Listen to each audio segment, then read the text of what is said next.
Shalom, selamat pagi, semangat pagi Bapak Ibu dan Saudara-saudara, Opa Oma, anak cucu yang diberkati oleh Tuhan Yesus Kristus. Jumpa lagi dalam Sapaan Pagi Bahtera Kasih. Kita mengucap syukur, kita berterima kasih, kasih setia Tuhan selalu kita rasakan dan senantiasa dalam setiap dan seluruh perjalanan kehidupan kita, dalam setiap langkah hidup kita. Kita dapat menyaksikan, melihat, dan merasakan betapa Tuhan mengasihi kita.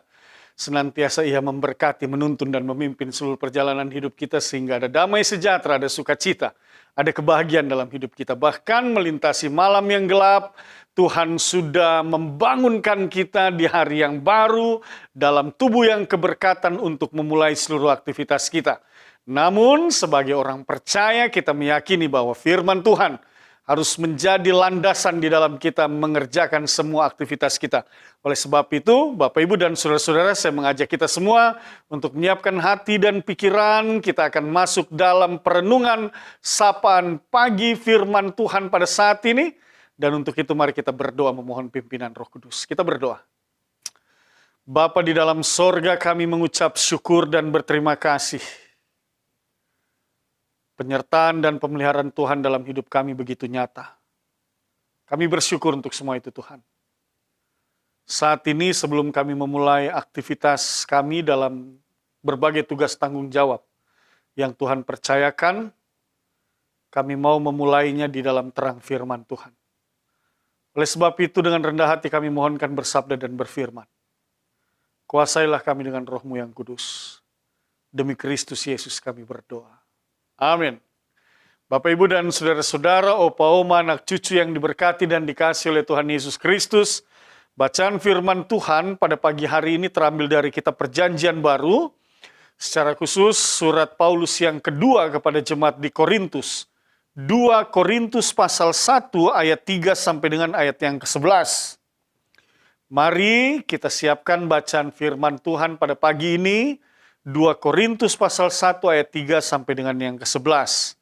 Di bawah judul perikop ucapan syukur. Mari kita baca bersama-sama. Terpujilah Allah Bapa Tuhan kita Yesus Kristus, Bapa yang penuh belas kasihan, dan Allah sumber segala penghiburan, yang menghibur kami dalam segala penderitaan kami sehingga kami sanggup menghibur mereka, yang berada dalam bermacam-macam penderitaan dengan penghiburan yang kami terima sendiri dari Allah. Sebab sama seperti kami mendapat bagian berlimpah-limpah dalam kesengsaraan Kristus, demikian pula oleh Kristus kami menerima penghiburan berlimpah-limpah. Jika kami menderita, hal itu menjadi penghiburan dan keselamatan kamu. Jika kami dihibur, maka hal itu adalah untuk penghiburan kamu, sehingga kamu beroleh kekuatan untuk dengan sabar menderita kesengsaraan yang sama seperti yang kami derita juga. Dan pengharapan kami akan kamu adalah teguh, karena kami tahu bahwa sama seperti kamu turun mengambil bagian dalam kesengsaraan kami, kamu juga turut mengambil bagian dalam penghiburan kami.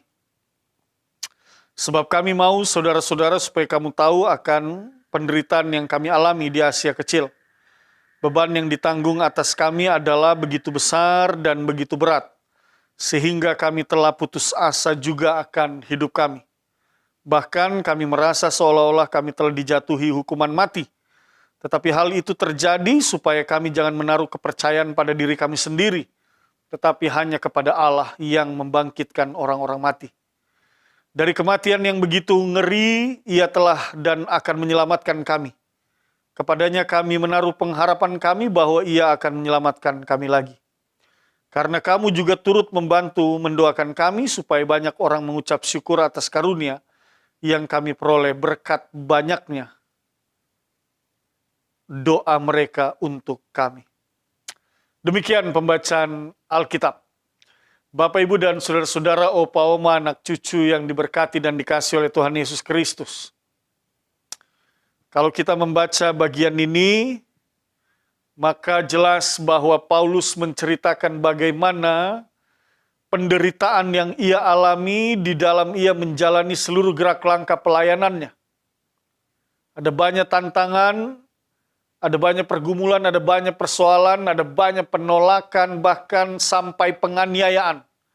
Ancaman untuk dibunuh pun tidak terlepas daripada sesuatu hal yang menjadi bagian dari tantangan dan rintangan di dalam melakukan tugas dan tanggung jawab sebagai seorang yang sudah memberi diri untuk melayani Tuhan dan Tuhan memilihnya untuk memberitakan Injil Kerajaan Allah. Bapak, Ibu, dan saudara-saudara, ini bukan suatu hal yang mudah dalam konteks jemaat Kristen mula-mula. Sejak mereka ditolak atau sejak Kristus disalibkan, maka para pengikutnya itu mendapatkan satu penilaian yang tidak baik atau anggapan pandangan yang tidak baik. Mereka dianggap orang-orang yang hanya mengacaukan, yang akan mengacaukan situasi, keberadaan di tengah-tengah kehidupan orang Yahudi. Mereka juga dipandang sebagai orang-orang yang berpotensi mengacaukan masyarakat luas dan pada akhirnya dapat menimbulkan polemik pro dan kontra, mengganggu keamanan dan ketertiban. Begitu banyak alasan yang dikemukakan untuk menolak para pengikut Kristus.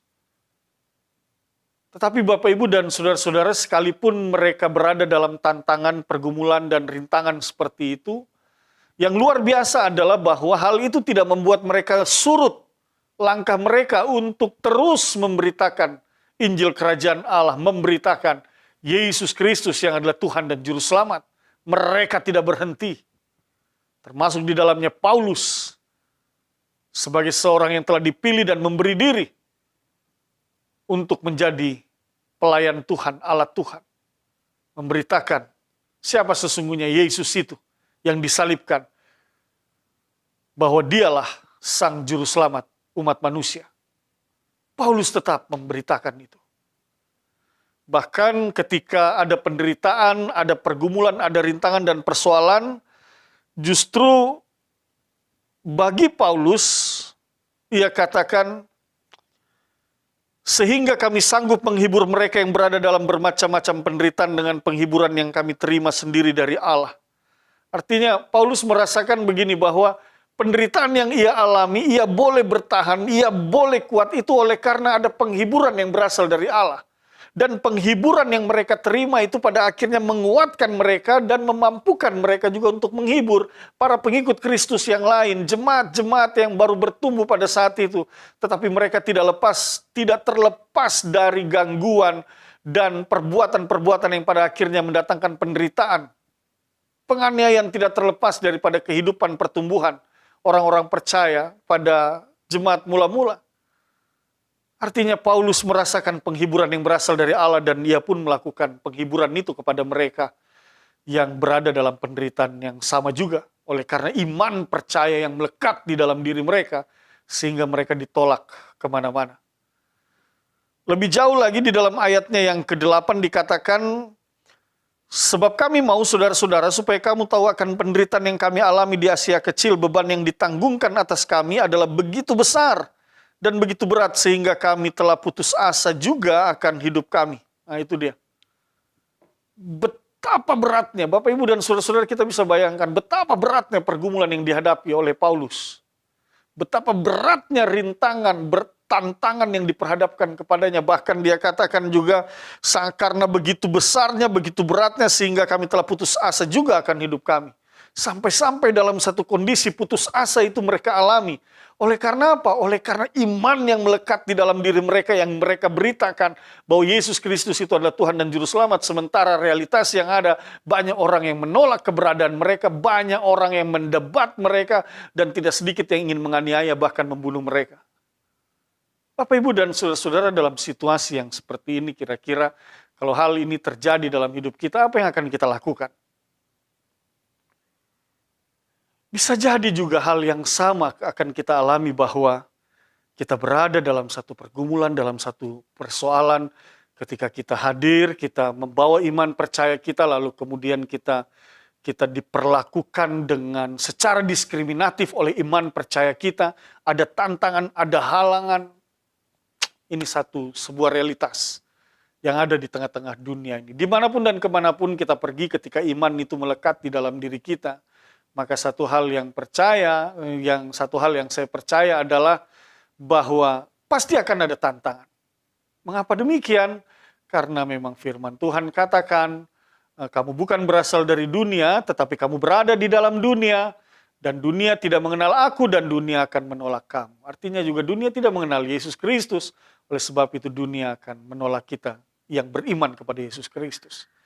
Dan kita tahu persis bahwa apa yang dimaksudkan dengan dunia, realitas yang menolak keberadaan orang-orang yang beriman kepada Kristus Yesus sebagai Tuhan dan Juru Selamat, ini tidak lepas dan tidak lain daripada datangnya dari kuasa-kuasa yang jahat, kuasa-kuasa kegelapan yang menolak akan kehadiran kita sebagai orang yang beriman kepada Yesus Kristus.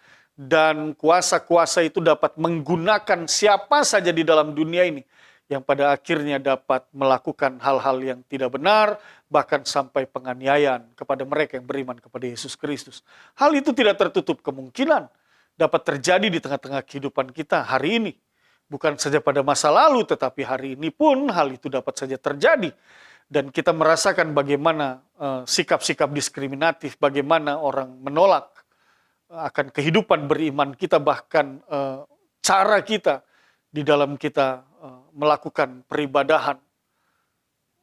Pro dan kontra kehadiran orang-orang percaya itu terjadi di tengah-tengah dunia ini. Karena dari awalnya firman Tuhan juga mengingatkan kepada kita akan ada orang-orang yang merasa bahwa ketika mereka menyakiti kita, bahkan membunuh kita, mereka berpikir bahwa mereka sudah berbuat baik bagi Allah.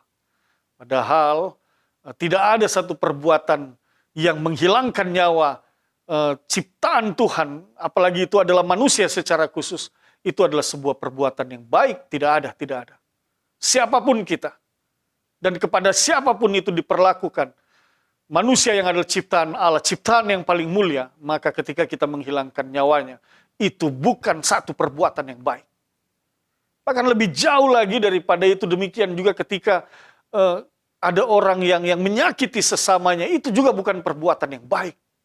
Siapapun saudara, dan kepada siapapun yang saudara lakukan itu, ingat, apapun pembelaan saudara, mungkin saudara katakan, ya saya lakukan itu karena dia yang salah, sehingga saya harus menyakiti dia, saya harus merendahkan dia.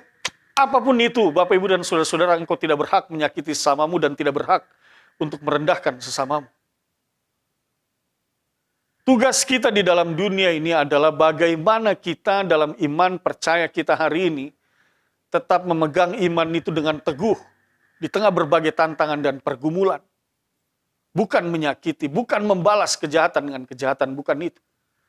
Tetapi bagaimana iman yang bertumbuh di dalam diri kita itu dapat terus terpelihara, dan kita memohon pertolongan dan kekuatan yang berasal dari Tuhan, dan kita saling menguatkan satu dengan yang lainnya, saling menghibur satu dengan yang lainnya, sehingga sekalipun pergumulan dan persoalan itu datang di dalam hidup kita, kita tetap kokoh teguh berdiri dalam iman dan pengharapan kita kepada Yesus Kristus, Tuhan dan Juru Selamat. Oleh sebab itu, Bapak, Ibu, dan saudara-saudara, firman Tuhan ini mau mengingatkan dan mau mengajarkan kepada kita semua. Dalam berbagai tugas tanggung jawab yang hari ini Tuhan percayakan kepadamu di tengah keluarga, jemaat, dan masyarakat, maka firman mau mengingatkan kepada kita, engkau tetap berpegang teguh pada iman percayamu. Sekalipun ada banyak tantangan, ada banyak pergumulan, bahkan penderitaan dan penganiayaan yang harus engkau alami, tetaplah berpegang teguh dalam iman percayamu. Kalau engkau merasakan itu berat, engkau mungkin merasakan aku tidak mampu lagi menjalani semua ini ya Tuhan. Ingat, datang kepada Tuhan dan mintalah penghiburannya. Karena Paulus pun bersaksi, oleh karena penghiburan oleh yang berasal dari Tuhan itulah maka kami dikuatkan. Oleh karena pertolongan Tuhan itulah maka kami senantiasa berdiri teguh. Oleh karena topangan yang berasal dari Tuhan memampukan kami terus melangkah untuk memberitakan Injil Kerajaan Allah. Hal yang sama di dalam hidup ini, engkau harus memohon kepada Tuhan Allahmu penghiburan kekuatan yang sejati yang berasal dari Kerajaan Sorga yang akan terus menopang sehingga engkau dimampukan untuk tetap terus berjalan dalam iman percaya dan pengharapanmu dalam satu keyakinan bahwa engkau akan dimampukan menghadapi berbagai rintangan, tantangan, pergumulan dan persoalan, bahkan penderitaan yang engkau alami hari ini. Engkau pasti akan dimampukan melalui semua itu. Oleh sebab itu, dalam keyakinan itulah kita menjalani hari-hari kita.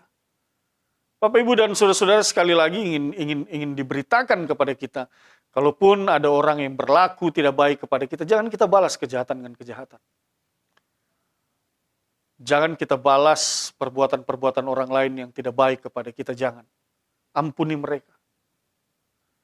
Ketika Tuhan Yesus di atas kayu salib berhadapan dengan penderitaan yang ia alami, berhadapan dengan kebencian dunia ini kepada dia, apa yang dia katakan? Ya Bapa, ampunilah mereka, sebab mereka tidak tahu apa yang mereka perbuat. Hal itu mau mengajarkan dan mengingatkan kepada kita, kadang-kadang sebagai orang percaya, kita memang diposisikan untuk menderita oleh karena iman percaya kita. Tetapi Bapak, Ibu, dan saudara-saudara, firman Tuhan juga mengingatkan kepada kita, barang siapa yang setia sampai akhir, maka kepadanya akan diberikan mahkota kehidupan. Artinya tetaplah engkau setia dan taat, sekalipun itu menyakitkan, sekalipun itu penuh dengan penderitaan. Engkau diperlakukan tidak adil oleh karena imanmu, jangan balas kejahatan dengan kejahatan. Tetap beriman kepada Tuhan dan meminta pertolongan daripadanya. Kehadiran kita di dalam dunia ini menjadi berkat bagi sesama kita. Menopang mereka yang lemah, meneguhkan mereka yang bimbang, sehingga dalam menjalani hidup ini mereka pun dapat merasakan penghiburan yang berasal dari Tuhan melalui kehadiran kita. Paulus merasa penderitaan itu luar biasa, tetapi penghiburan Tuhan menguatkannya. Dan dalam penghiburan itu juga ia menguatkan sesamanya. Dan itu yang harus kita lakukan. Oleh sebab itu, Bapak, Ibu, dan saudara-saudara, kalau hari ini engkau melihat ada saudaramu yang bimbang, ada saudaramu yang memiliki pergumulan, ada saudaramu yang berputus asa, ada saudaramu oleh karena berbagai pergumulan dan persoalan di dalam dunia ini seolah-olah dia ingin mati saja, dia kehilangan harapan, dia tidak punya semangat. Bapak, Ibu, dan saudara-saudara, disitulah engkau hadir.